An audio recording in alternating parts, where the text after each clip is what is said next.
and welcome back to the channel. My name's Max, and today I'm going to go over a simple do-it-yourself method for installing ambient lighting on an outdoor deck. So for this video, the smart lighting company Shine Decor actually reached out to me to provide me with product to support this project. They had seen my Govee video as well as my do-it-yourself outdoor speaker installation video, and they wanted to know if they could provide any kind of product for any upcoming projects and videos. Well, since I was planning on continuing to upgrade my outdoor entertainment space, I coordinated with them to provide lighting for that project. So thank you Shine Decor for sending me a 50-foot run of their cool white neon light strip. So Shine Decor actually has a variety of products. Their neon light strip alone comes in different lengths and different color options for whatever project you need. So definitely go and check those out.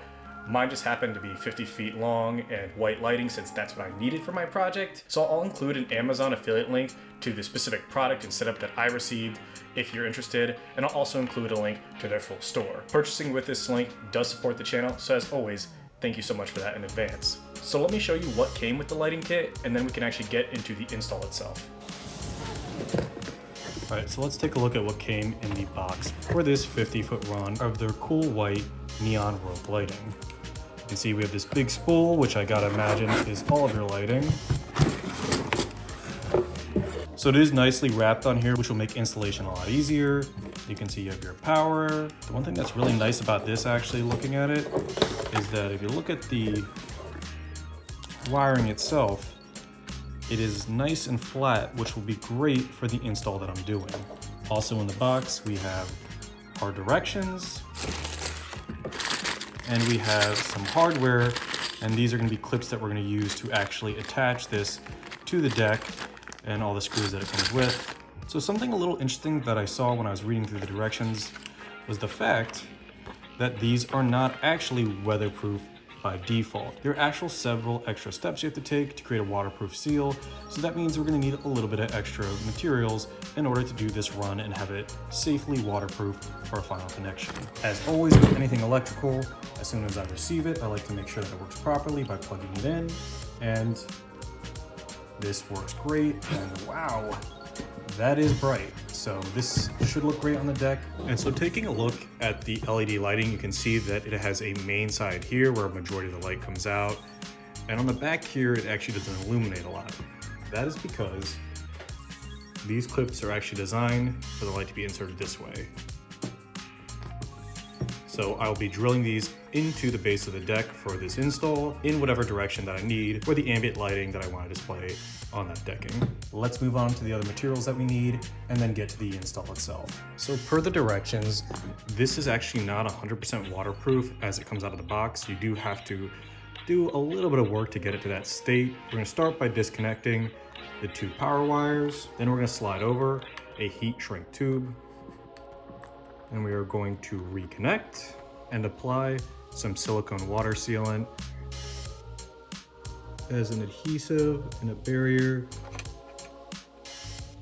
And you can go ahead and slide up your heat shrink tube. Don't worry about that extra sealant. You can always wipe that off when you're all done. Slide up as much as possible. Mine was a little bit tight, so you might want to go a little bit bigger. This is 3/4 of an inch. So a big one might have been a little bit easier for this type of connection. I'm gonna go ahead and wipe off that excess sealant. And then finally, we take our heat gun and being careful not to get the wire and the neon too hot, we are going to heat up. See it tightening up along our wire to give us that waterproof seal.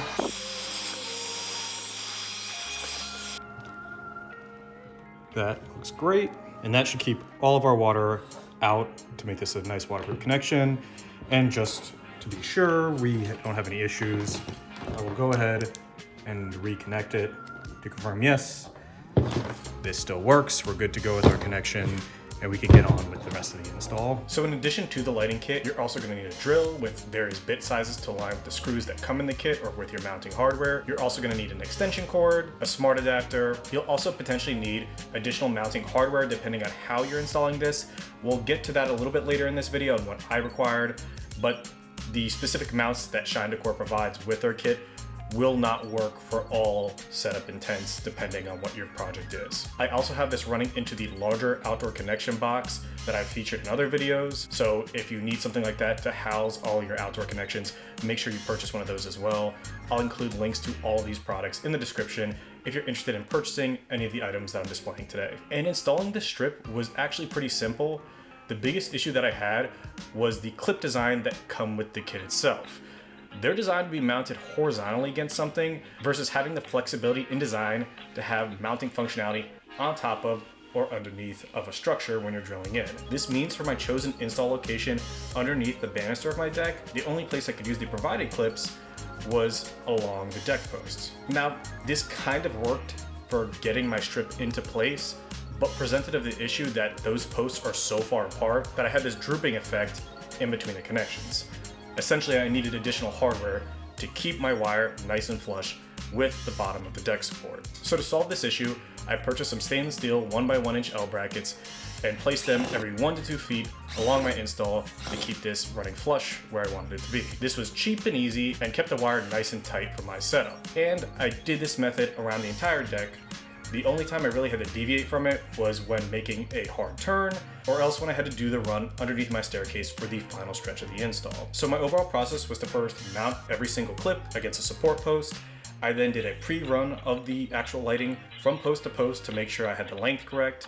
And then starting from the very beginning, I went between the posts where I had the provided mounting and used the L brackets to screw in and press up the wire as I went, making sure it was nice and tight.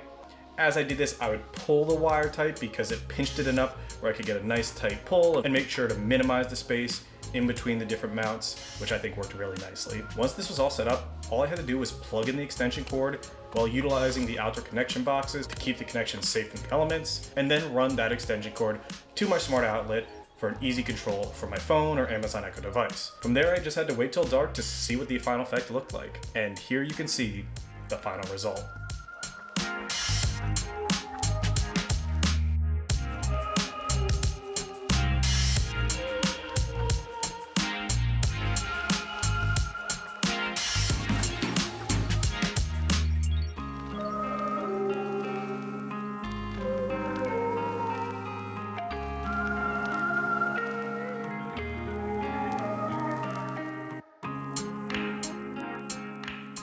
And I really like the way this looks. It adds amazing ambience to the deck and really completes the space, especially for evening hangouts. The Shine Decor lights work great and are so bright, it's nice to even have them on when we aren't entertaining and are simply just using my backyard space. Honestly, my only issue with these were the limitations with the provided mounting clips, but that was easily overcome with some cheap hardware. Again, I will link their product along with the other products I used in this video in the description below if you're interested in doing this project or using similar techniques in your mounting. But yeah, that's all I had today. Hopefully this will be helpful if you're interested in doing some do-it-yourself lighting in your outdoor space. And if you like this content and you want to see more, please like, comment, and subscribe to see more. As always, thank you for watching. Until next time.